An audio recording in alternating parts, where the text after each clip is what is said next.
What up, guys? Sean Blue here. I am here to talk to you about Jeffrey Dahmer, the serial killer, and the conspiracy around him. Was Jeffrey Dahmer a lone nut serial killer? Perhaps. Or was he a part of a satanic sex ring where it had other serial killers involved, such as Henry Lee Lucas and Otis Toole? And was this group called the Hand of Death? It could have been. The Hand of Death is apparently a satanic cult that I don't know if it still exists, but has exist, or at least that's what some people say. I know there's been, I believe, a book about it, and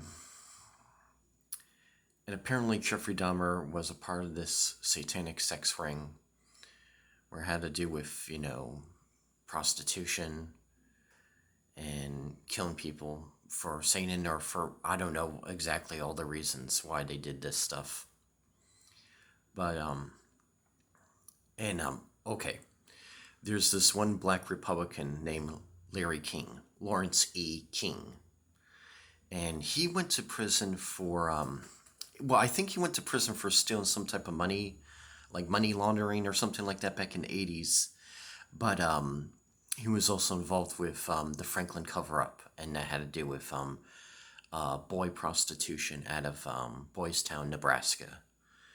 And people said that Jeffrey Dahmer worked for Larry King. Now, in what way, I'm not entirely sure. Was he a part of that ring where he would help him pimp out boys or traffic boys? I'm not entirely sure.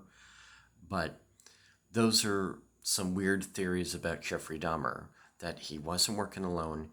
He was working for a guy named Larry King, who was a real guy. You can look him up. He had to do with the Franklin cover-up. And, he was the leader of the Black Republicans back then, back in the 80s. And, and Jeffrey Dahmer might have had ties with other serial killers, such as Henry Lee Lucas, which they made a movie about him, Henry Lee Lucas, Portrait of a Serial Killer, and Otis Toole.